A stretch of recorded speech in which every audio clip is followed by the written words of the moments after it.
রাস্তায় বা বাগানে খালি পায়ে হাঁটার সময় হঠাৎ কাঁটা বিঁধে গেলে কি করেন আপনি? ব্যথায় কষ্ট পান, তারপর শুরু হয় টুইজার, তুলো, ওষুধের ঝামেলা। আজকে জানবো এক দুর্দান্ত ঘরোয়া প্রতিকার, যা কাঁটার ব্যথা কমাবে কয়েক মিনিটেই, আর কাঁটাও বেরিয়ে আসবে আপনাতেই।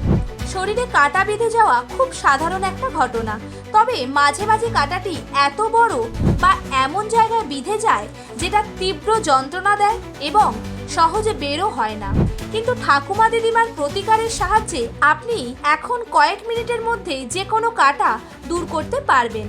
উপকরণ লাগবে খুবই সাধারণ, 2 থেকে 3টি বেলপাতা আর প্রায় 25 গ্রাম গুড়। প্রথমে বেলপাতাগুলি ভালো করে ধুয়ে ভেঙে নিন। এবার সেই পাতা গুড়ের সঙ্গে ভালোভাবে মিশিয়ে মিশ্রণটি চিবিয়ে খান।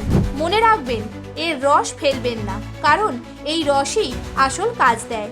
কিন্তু জানেন কি এই দেশি প্রতিকার কেন এত কার্যকর?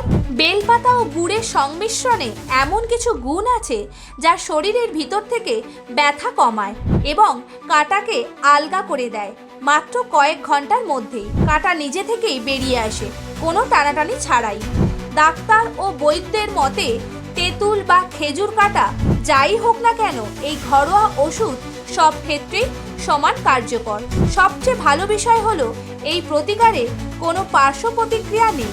এটা একেবারেই প্রাকৃতিক, সহজ আর সস্তা। তো এবার থেকে শরীরে কাঁটা বিঁধলে আর ভয় পাবেন না।